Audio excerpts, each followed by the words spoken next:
Hello and welcome to the WHN broadcast. I'm your host, Karen Ruby. Today we have another Spotlight series. If you could, Chrissy, please introduce yourself, your business, and describe the COVID mitigations that you've put in place.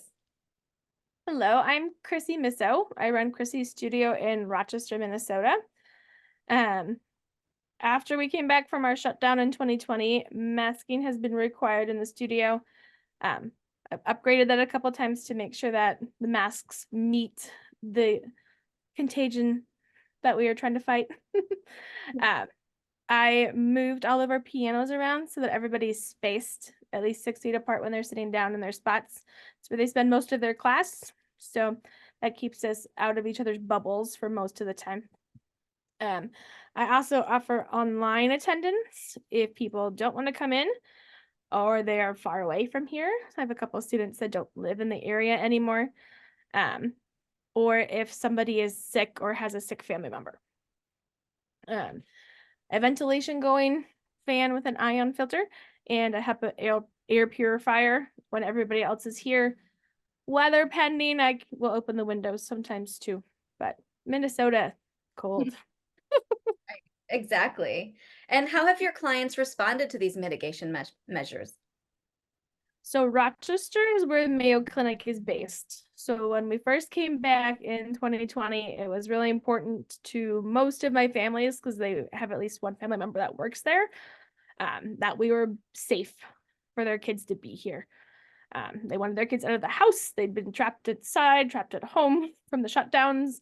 And so getting here and getting some energy out and getting socialized was very important. So masking was not an issue for anybody. Ventilation obviously was easy for me to put in place. Um, as time has gone on, new clients coming in, most of them are fine with me requiring masking and the testing results and all that stuff, to make sure that we don't bring anything into the studio.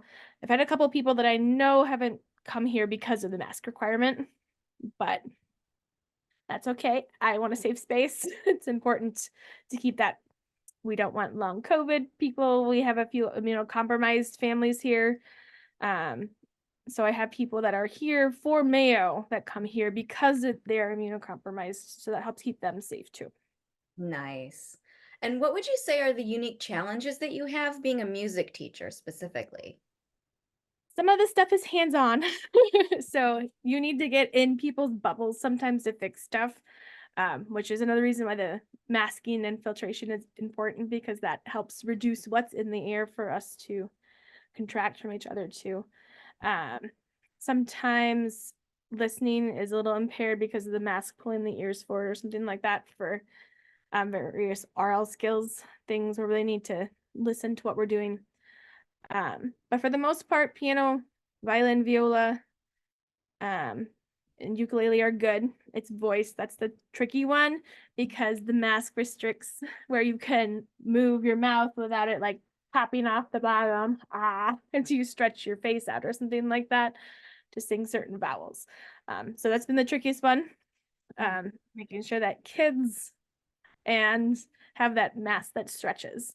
It's a little easier to find ones for adults that are actually meant for singing. So they've been all right, but the kids sometimes have a problem. But It sounds slightly challenging. overall, it's not really been a problem. We just have to wear a mask to do what we were doing before. Absolutely. So where can people find you? Well, if you're in Rochester, Minnesota, I'm over on the northwest side of town off of Superior Drive. Online, you can go to chrissystudio.mymusicstaff.com, and that brings you to my homepage. I'm also on Facebook and Instagram and TikTok with the handle Chrissy's Studio RST. Fun. Excellent. And is there anything else you'd like to share? I don't think so. Well, everybody stay safe. Excellent. Thank you so much for being with us today. This Yep, was no problem. great. And for more information and opportunities to make a difference, you can sign up at whn.global and join us.